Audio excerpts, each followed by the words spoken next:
So for me, it all started with a phone call. It was September, not last year, but the year before that, September 2010. And I got a phone call from my friend Peter. Aaron, he said, there's an amazing bill that you have to take a look at. What is it? I said. It's called COICA, the Combating Online Infringement and Counterfeiting Act. Oh, Peter, I said, I don't care about copyright law. Maybe you're right, maybe Hollywood is right, but either way, what's the big deal? I'm not going to waste my life fighting over a little issue like copyright. Healthcare, financial reform, those are the issues that I work on. Not something obscure like copyright law. I could hear Peter grumbling in the background. Look, I don't have time to argue with you, he said, but it doesn't matter for right now because this isn't a bill about copyright. It's not? No, he said, it's a bill about the freedom to connect. Now I was listening. Peter explained what you've all probably long since learned, that this bill would let the government devise a list of websites that Americans weren't allowed to visit. On the next day, I came up with lots of ways to try to explain this to people. I said it was a great firewall of America. I said it was an internet blacklist. I said it was online censorship.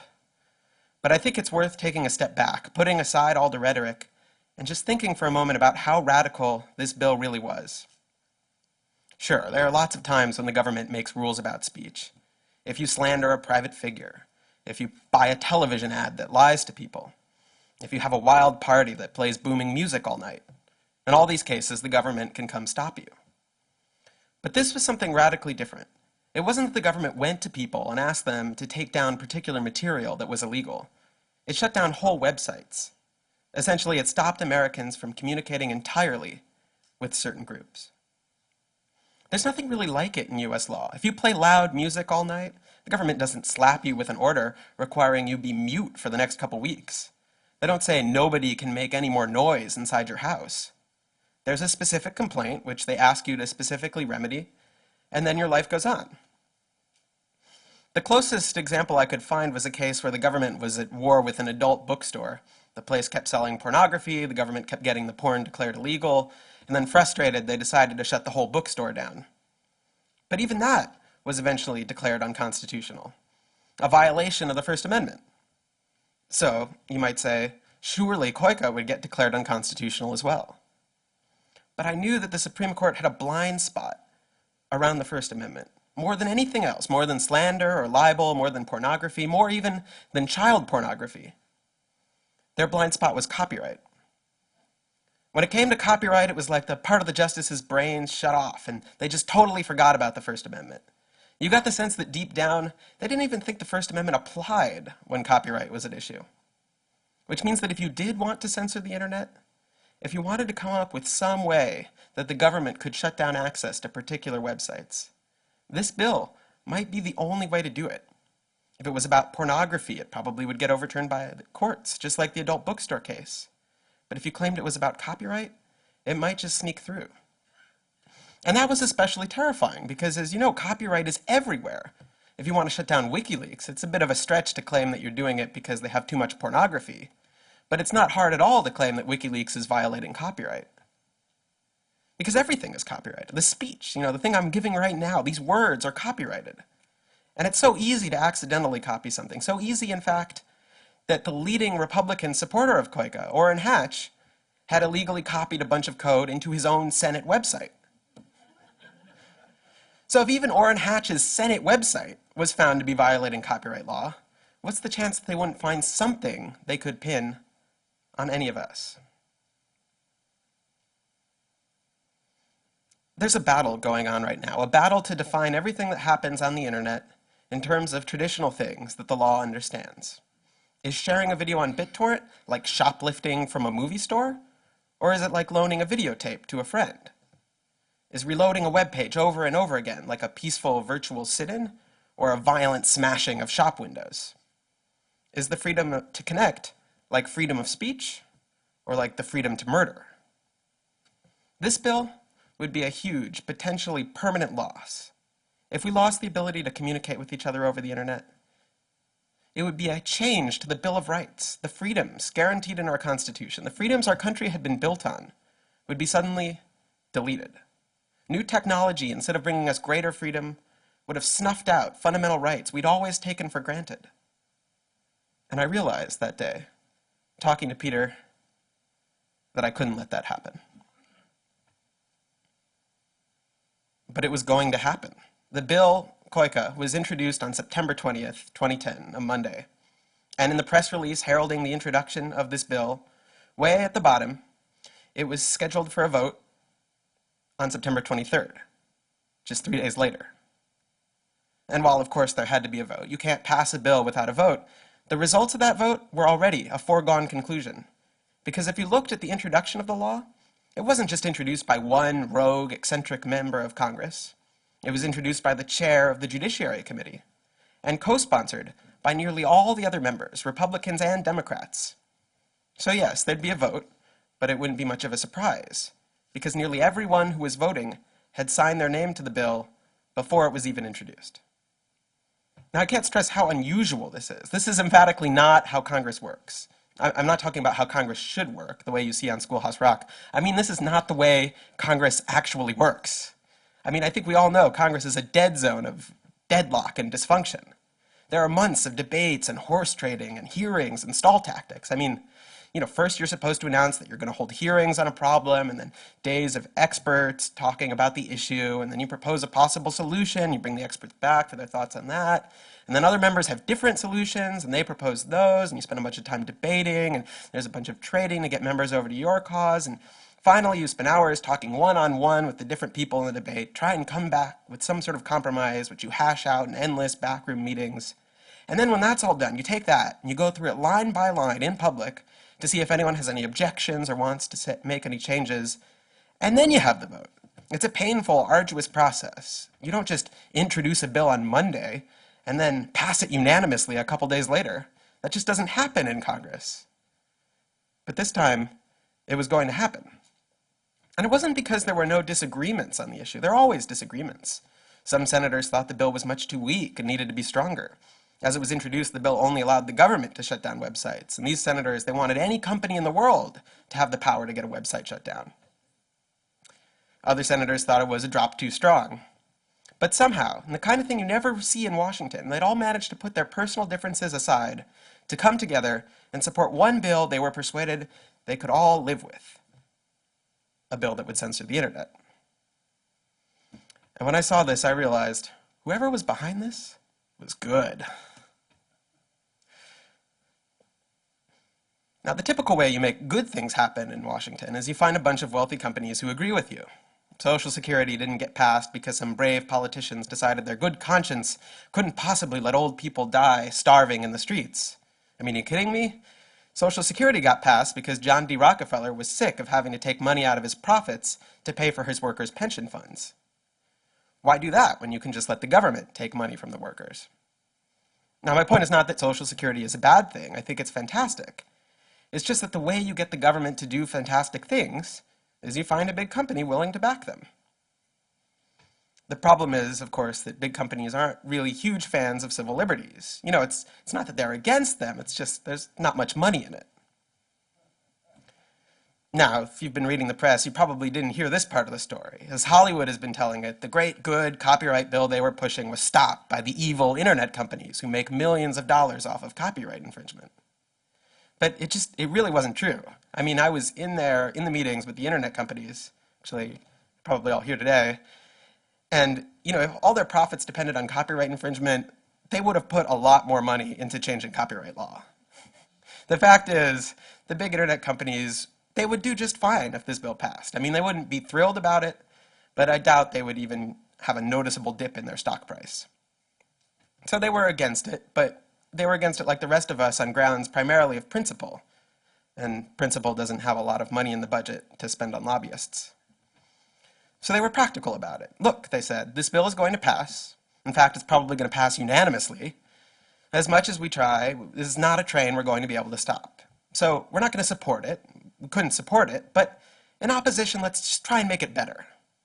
So that was the strategy, lobby to make the bill better. They had lists of changes that would make the bill less obnoxious or less expensive for them or whatever, but the fact remained, at the end of the day, it was going to be a bill that was going to censor the internet, and there was nothing we could do to stop it.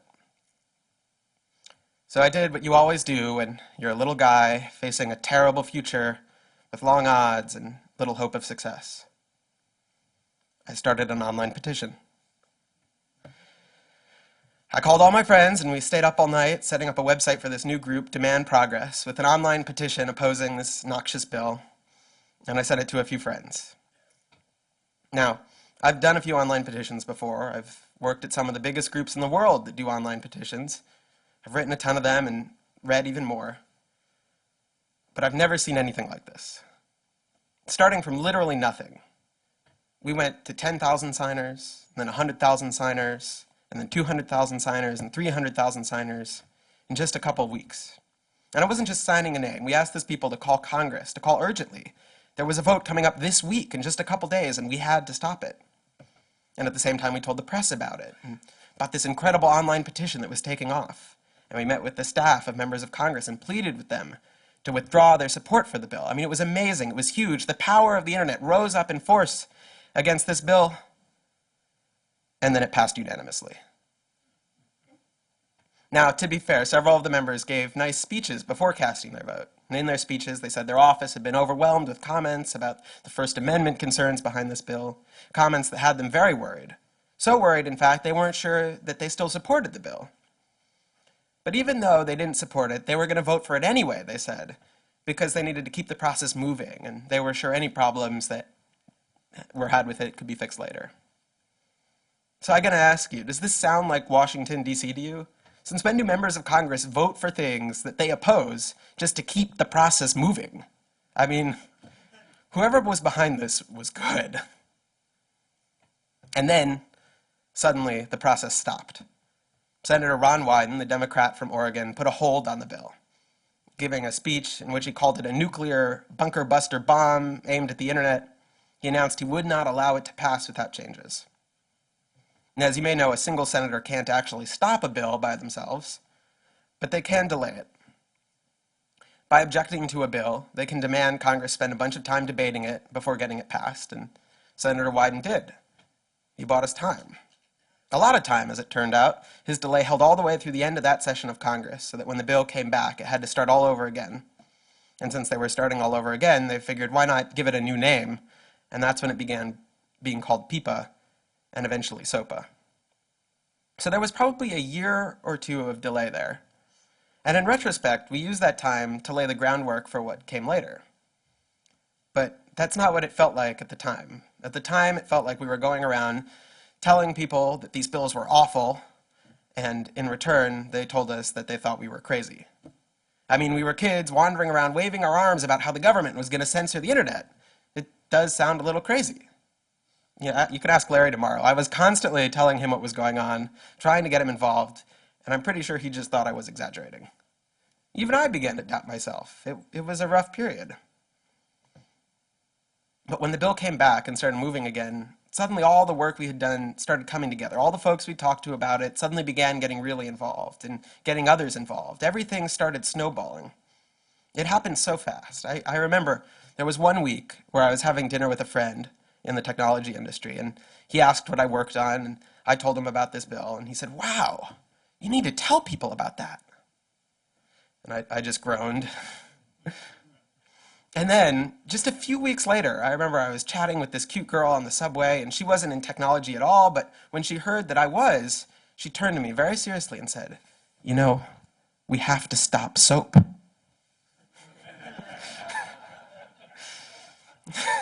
So progress, right? But I think that story illustrates what happened during those couple weeks, because the reason we won wasn't because I was working on it, or Reddit was working on it, or Google was working on it, or Tumblr, or any other particular person. It was because there was this enormous mental shift in our industry. Everyone was thinking of ways they could help, often really clever, ingenious ways. People made videos, they made infographics, they started PACs, they designed ads, they bought billboards, they wrote news stories, they held meetings. Everybody saw it as their responsibility to help. I remember at one point during this period, I held a meeting with a bunch of startups in New York, trying to encourage everyone to get involved. And I felt a bit like I was hosting one of these Clinton Global Initiative meetings where I got to turn to every startup founder in the room and be like, what are you going to do? And what are you going to do? And everyone was trying to one-up each other. If there was one day the shift crystallized, I think it was the day of the hearings on SOPA in the House, the day we got that phrase, "It's no longer okay not to understand how the internet works." There was just something about watching those clueless members of Congress debate the bill, watching them insist they could regulate the internet and a bunch of nerds couldn't possibly stop them, that really brought it home for people that this was happening, that Congress was going to break the internet, and it just didn't care. I remember when this moment first hit me. I was at an event and I was talking and I got introduced to a US Senator, one of the strongest proponents of the original KOICA bill, in fact. And I asked him why, despite being such a progressive, despite giving a speech in favor of civil liberties, why he was supporting a bill that would censor the internet. And you know, that typical politician smile he had suddenly faded from his face, and his eyes started burning this fiery red. And he started shouting at me. He said, "Those people on the internet, they think they can get away with anything. They think they can just put anything up there, and there's nothing we can do to stop them. They put up everything. They put up our nuclear missiles, and they just laugh at us. Well, we're going to show them. There's got to be laws on the internet. It's got to be under control." Now, as far as I know, nobody has ever put up the US's nuclear missiles on the internet. I mean, it's just not something I've heard about.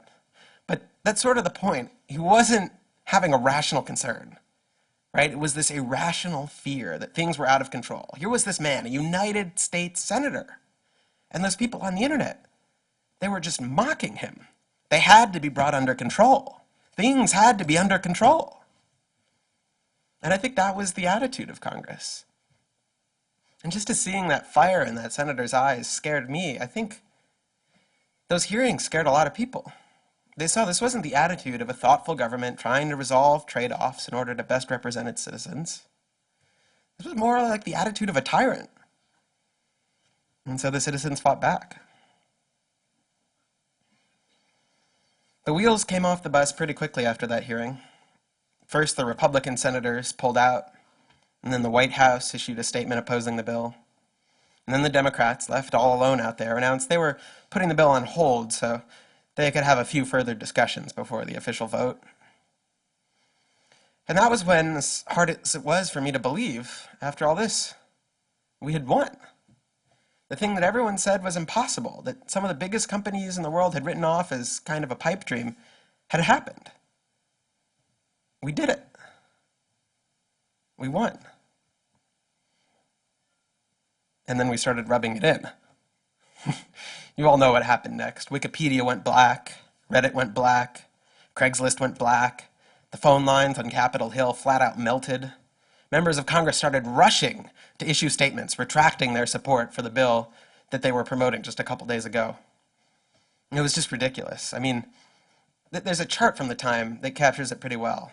It says something like January 14th on one side, and has this big long list of names supporting the bill, and then just a few lonely people opposing it.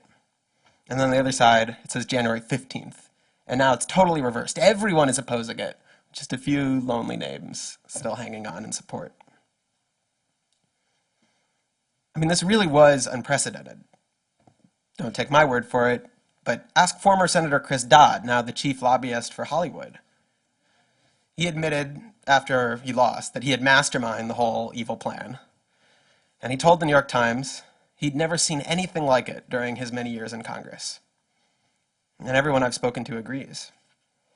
The people rose up and they caused a sea change in Washington. Not the press, which refused to cover the story. Just coincidentally, their parent companies all happened to be lobbying for the bill. Not the politicians, who were pretty much unanimously in favor of it. And not the companies who had all but given up trying to stop it and decided it was inevitable. It was really stopped by the people themselves. They killed the bill dead. So dead that when members of Congress propose something now that even touches the internet, they have to give a long speech beforehand about how it is definitely not like SOPA.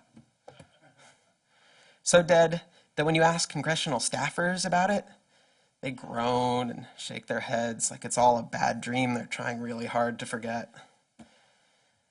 So dead that it's kind of hard to believe this story. Hard to remember how close it all came to actually passing. Hard to remember how this could have gone any other way. But it wasn't a dream or a nightmare. It was all very real. And it will happen again. Sure, it will have yet another name, and maybe a different excuse, and probably do its damage in a different way. But make no mistake, the enemies of the freedom to connect have not disappeared. The fire in those politicians' eyes hasn't been put out. There are a lot of people, a lot of powerful people, who want to clamp down on the internet. And to be honest, there aren't a whole lot who have a vested interest in protecting it from all of that. Even some of the biggest companies, some of the biggest internet companies, to put it frankly, would benefit from a world in which their little competitors could get censored. We can't let that happen. Now, I've told this as a personal story, partly because I think big stories like this one are just more interesting at human scale. The director J.D. Walsh says good stories should be like the poster for Transformers. There's a huge evil robot on the left side of the poster, and a huge big army on the right side of the poster. And then in the middle, at the bottom, there's just a small family trapped in the middle. Big stories need human stakes. But mostly it's a personal story because I didn't have time to research any other part of it. But that's kind of the point. We won this fight because everyone made themselves the hero of their own story. Everyone took it as their job to save this crucial freedom. They threw themselves into it. They did whatever they could think of to do. They didn't stop to ask anyone for permission. You remember how Hacker News readers spontaneously organized this boycott of GoDaddy over their support of SOPA? Nobody told them they could do that. A few people even thought it was a bad idea. It didn't matter. The senators were right. The internet really is out of control. But if we forget that, if we let Hollywood rewrite the story so it was just big company Google who stopped the bill, if we let them persuade us we didn't actually make a difference, if we start seeing it as someone else's responsibility to do this work, and it's our job just to go home and pop some popcorn and curl up on the couch to watch Transformers, well then next time, they might just win. Let's not let that happen.